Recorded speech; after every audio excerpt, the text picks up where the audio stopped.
دوستای گلم سلام، امیدوارم حال دلتون خوب باشه. من صدرا هستم و اینجا هات تیویه. به هات تیوی خوش اومدید.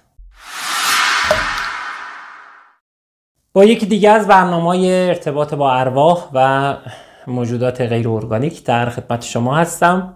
2 ویدئوی قبلی رو امیدوارم دیده باشید. گفتیم ارتباط به 2 مدل. مدل اول ارتباطیه که خود اون موجودات غیر ارگانیک دوست دارن با ما ارتباط برقرار کنن و نوع دوم ارتباطیه که از سمت ما صورت میگیره. در هر 2 زمینه هم گفتیم مستندات زیاده، به قول معروف کتاب های مختلفی نوشته شده بر اساس واقعیت، فیلم های مختلف که خودتون 100% دیدید، خصوصا عزیزانی که علاقمند هستن غالبا پیگیرن تو این زمینه ها. خب نوع اول رو گفتیم که اونها دوست دارن با ما ارتباط برقرار کنن و یه چند تا کلیپ هم نشون دادیم. اما نوع دوم، نوع اول رو ما نمیتونیم زیاد ما تعیین بکنیم که اینها با ما ارتباط برقرار کنن. نه، اگر شرایط جفت و جور باشه اینها ارتباط برقرار میکنن که در 99% از موارد ما این ارتباط برقرار کردن رو نوعی آزار دیدن خودمون، نوعی اذیت کردن ارواح میدونیم، در صورتی که در خیلی از مواقع اینا فقط میخوان با ما ارتباط برقرار کنن.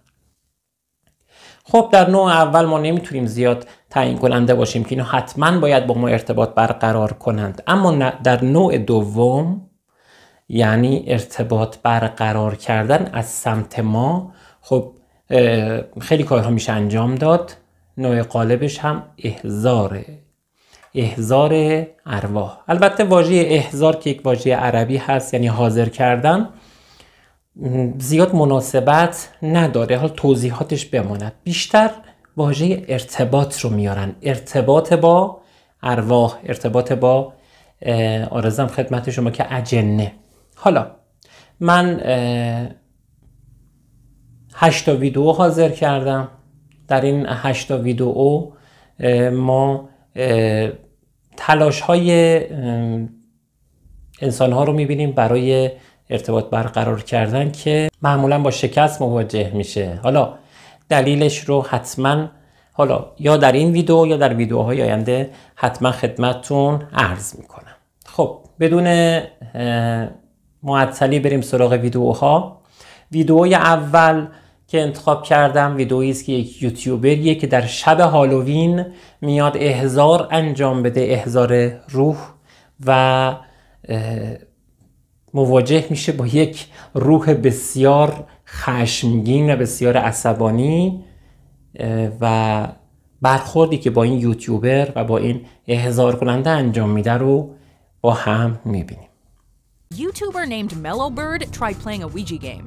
However, the spirit who answered his call had other plans. To make clear its annoyance for being bothered, it proceeded to break a glass and throw pans and other kitchen items across the room. Mellowbird managed to keep his cool and left the room using his Ouija board for cover, watching the spirit's shenanigans from a window outside the house. Clearly, he was no longer welcome in his own home. ویدئوی اول رو دیدیم.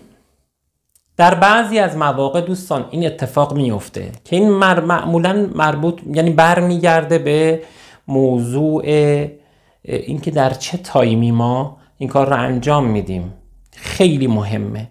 از نظر نجومی احضارهایی که در ساعت زحل انجام میشه یا احضارهایی که در ساعت تربیع عطارد انجام میشه معمولا با شکست مواجه میشه و یک خاطره ناخوشایندی ایجاد میکنه.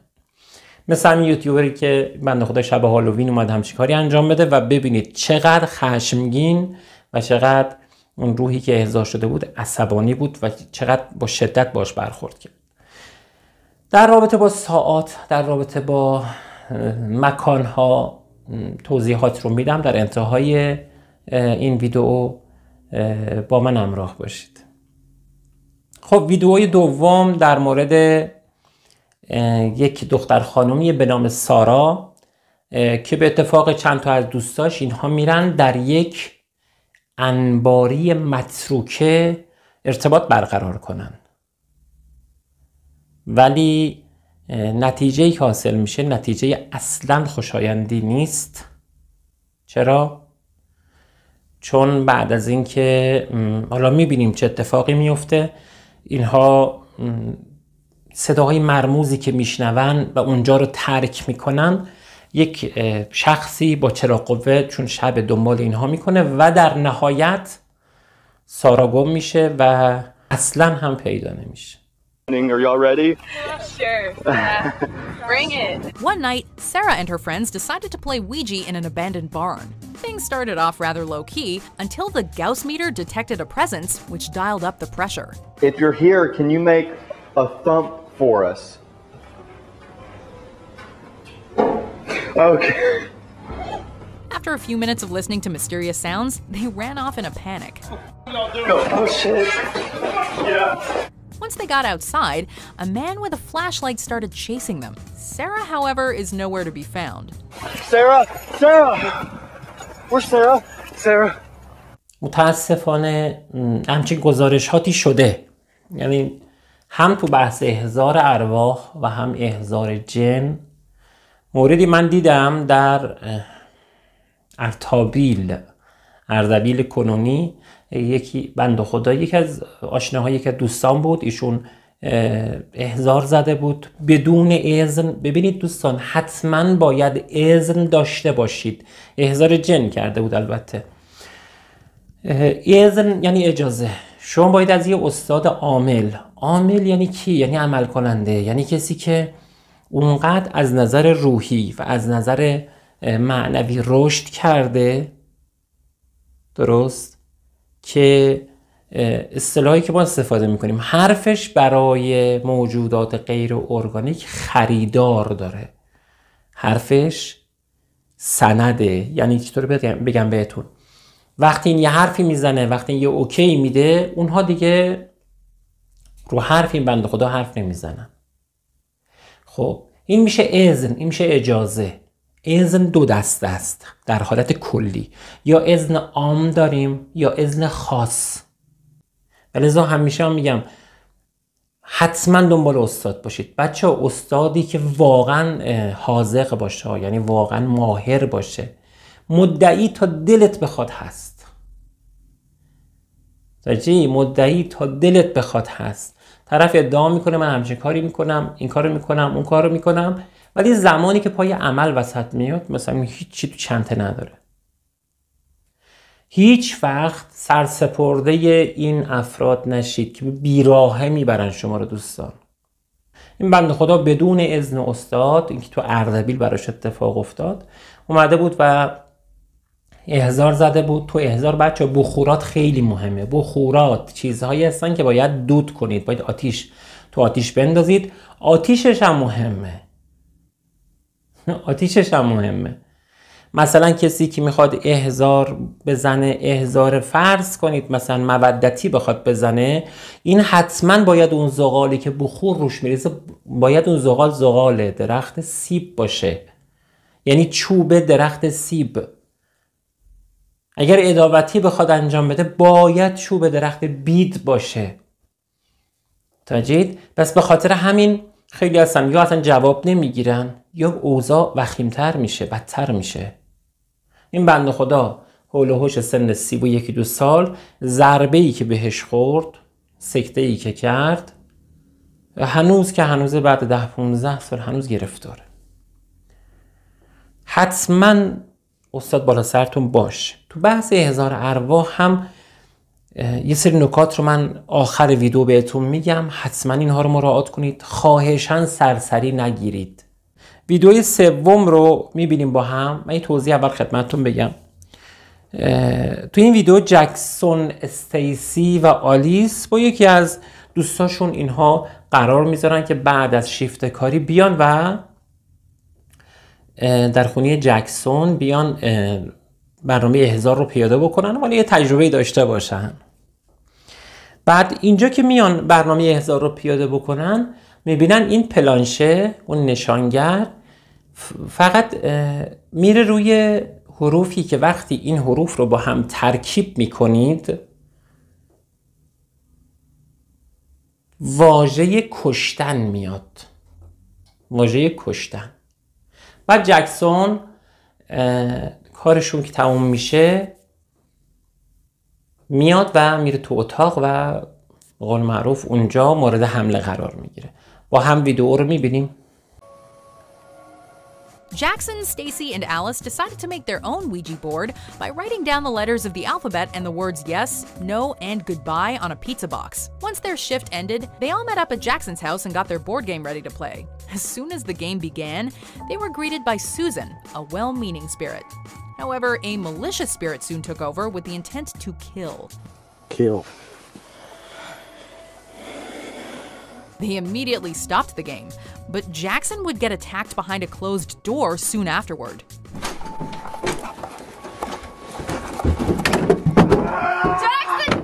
خیلی از مواقع دوستان شما برای احضار باید یک آغاز خوب داشته باشید و یک پایان. اصطلاحاً میگن اون ته احضار باید بسته بشه. خیلی ته احضارشون بازه، خصوصا تو ویجی بورد. اون تخته‌ای که احضار روش انجام میشه، تخته ویجی بورد، شما به هیچ عنوان دستتون نباید از روی پلانشه جدا بشه. اگه جدا شد سریعا باید دستت رو، یعنی باید کاملا غیر ارادی جدا بشه. اون پلانشه که هست، من عکسش رو براتون میذارم ببینید.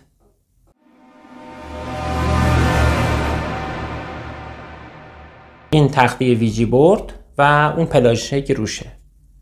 تمام افرادی که اونجا هستن باید دست بذارن روی پلانشه و پلانشه شروع میکنه به حرکت کردن و هیچ وقت نباید به صورت ارادی دستتون از روی پلانشه بردارید. یعنی آقا عشقت کشید دست رو برداشتی، اون داغون میکنه آدمو. خواهش میکنم سرسری نگیرید اینها رو. خب فیلم جکسون رو هم دیدیم. این فیلم ها باعث می شدن یه مقدار حواسش بیشتر جمع باشه. خب ویدئوی چهارم رو با هم می بینیم. خوب دقت کنید. ویدئوی چهارم دو تا نوجوان هستن، اینا میان احضار بزنن. اول که شروع میکنن احضار زدن دستشون رو میزنن رو پلانشه، صداهای خیلی مرموز و عجیب و غریبی میشنن. به خاطر همین اینها منصرف میشن و به قول معروف اون میزی که گذاشتن این رو به یه طرف قلس میدن، میگن نمیخوایم. از دوباره باز میگن که خب انجام بدیم فلان. میان انجام بدن. یک سبد حصیری هست، اول اون میفته و اینها بیخیال میشن. نکته ای که اینجا خیلی مهمه، ببینید همیشه اینجور نیست که صدماتی باشه که روحی و روانی باشه. بعضی موقع صدمات جسمیه، مثلا این قضیه سارا که کلا ناپدید شد، یا این نوجوانی که الان شما ویدیوش رو میبینید وقتی به خودش اومد دید از دماغش خون اومده. با هم ویدیو رو میبینیم. Lifetime. While coming into contact with an evil spirit, they heard strange noises, making them flip the board several times. Suddenly, a wicker basket moves behind them and tumbles over by itself. Are there any good spirits here? Dude, that... Oh, no. I'm not doing this, no. Then, the ghost did its grand finale by making one of the boys' noses bleed. I got a nosebleed from that thing. And all this happened on their 13th attempt, on the 6th day of the 6th month of 2016. Just bone-chilling. Hope all this ends soon. خب ویدئوی پنجم رو با هم میبینیم. اینو خوب دوستان دقت کنید. بعضی از آدم ها هستن، حالا جدای از اون بحث مدیوم بودن، یعنی بهتون اول توضیح دادم ویدئوی اول که یک مقدار از نظر ارتعاشی توی حالتی هستن که نسبت به ما که آدم‌های معمولی هستیم 50 قدم جلوه. یعنی شما تصور کنید اگه یک موجود غیر ارگانیک در 100 قدمی ما قرار داشته باشه، مدیوم 50 قدم از ما جلوتره و حس ششمش خیلی قویه. خب باز بعضی از آدم ها هستن دوستان که اینها حالا به هر دلیلی یک میشه گفت مورد خوبی هستن برای حلول و وارد شدن موجودات غیر ارگانیک. و ما تو این ویدیو یکی از این عزیزان رو میبینیم، یه دختر خانومیه که اینها اومدن و یه توی زیر زمین دارن به قول معروف احضار ارواح انجام میدن. یه نکته خیلی مهم همینجا من بگم بهتون دوستان، احضار ارواح، احضار جن، تسخیر جن، اینها هر چقدر شما رو به هسته مرکزی زمین برید نتیجهش بهتره. یعنی قرار باشه شما این کار رو انجام بدید، اگه قراره توی خونه همکف انجام بدید، این نتیجهش با اون عملی که تو زیر زمین انجام میدید خیلی فرق داره. احضار ارواحی که تو زیر زمین انجام میشه نتیجهش خیلی بهتر و سریعتره تا همکف. متوجهید؟ اینها تو زیر زمین این کار رو انجام دادن و ببینید دختر خانومی که اون روح برای مدت کوتاه وارد بدنش میشه و سلاح خودشون هست که تسخیر میشه. با هم ویدیو رو میبینیم. Four girls are about to witness the power of the Ouija board firsthand. The video begins just as they are receiving an answer to their final question, and they are now ready to end the session. They start to move the cup in a circle 3 times to clear the board, but whatever they have summoned is not exactly ready to leave quite yet. Okay. Oh my god!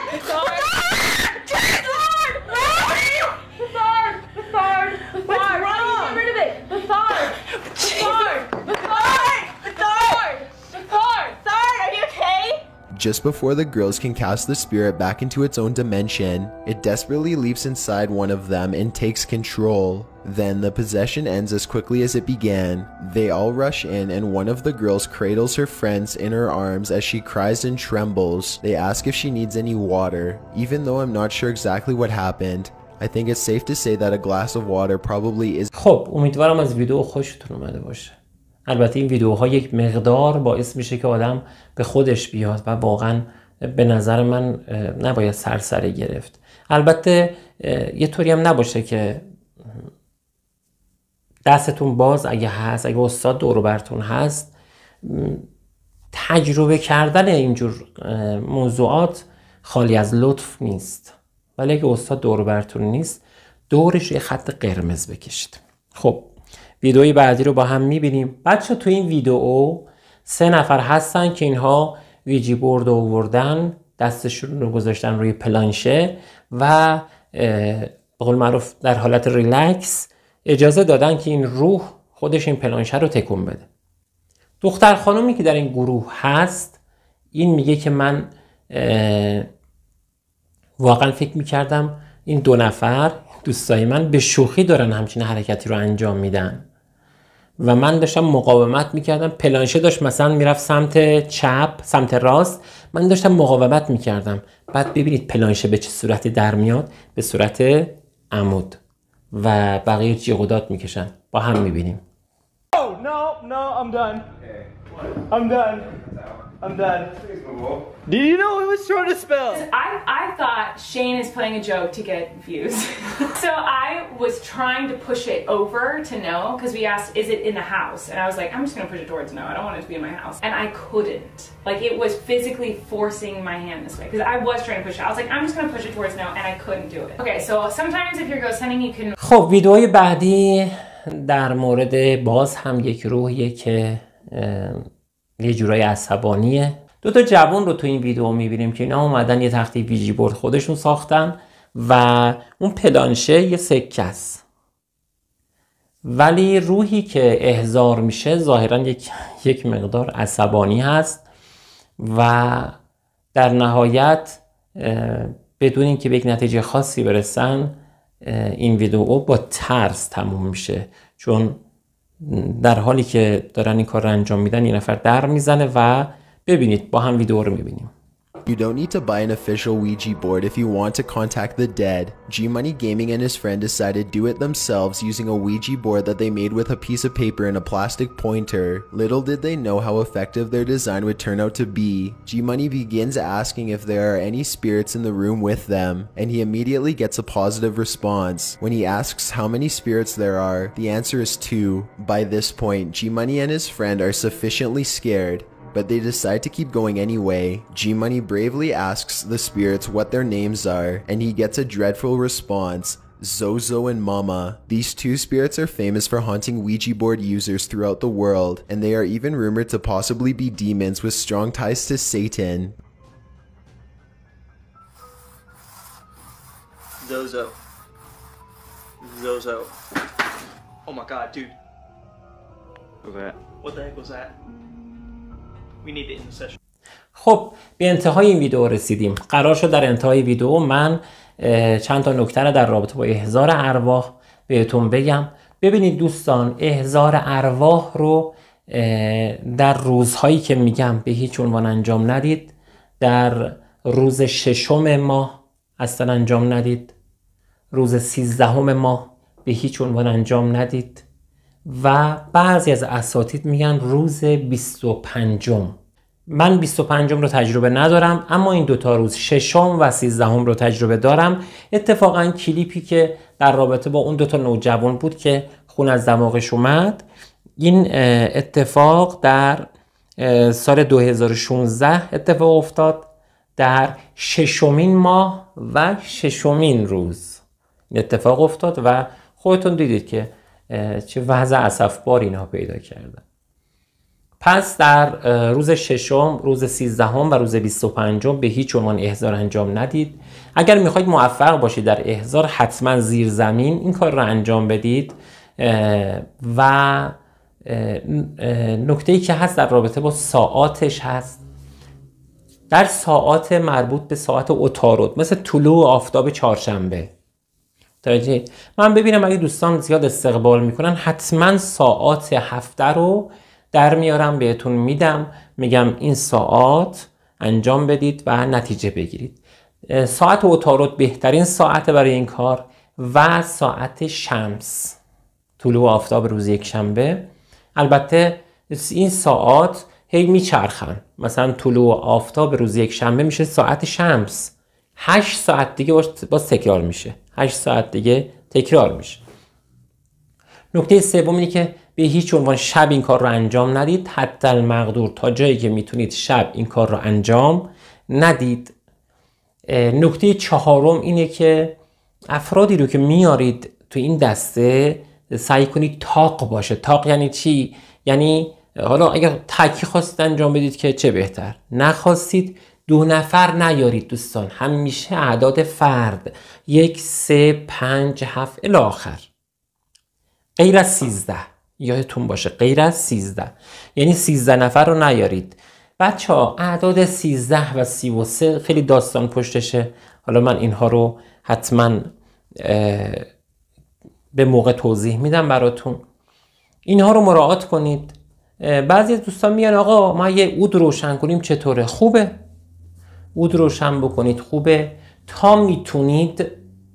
تا میتونید از محیطی که فلز زیاده یا برق فشار قوی داره سعی کنید از این نقاط دور باشید. یعنی یه جایی مثل همین انباری متروک که برق زیاد نیست، اونجور جاها خوبه اگه بخواید انجام بدید. حالا من نمیگم برید انباری متروکه، ولی خب سعی کنید جایی باشید که برق خیلی کمه. اینو چرا میگم؟ تو بحث پرواز روح، عزیزانی که پرواز روح کار کردن و جدا میشن از بدن میرن سیر و سیاحت، این عزیزان 100% میدونن جایی که فلز زیاده، جایی که برق وجود داره، خصوصا فشار بالا، به سختی از اونجا رد میشن و اذیت میشن. به خاطر همین اینها رو مراعات کنید. چند تا نکته دیگه هم هست که در ویدیوهای آینده حتما بهتون توضیح میدم. امیدوارم این ویدیو به دردتون خورده باشه و برای عزیزانی که علاقمند هستن به این مباحث امیدوارم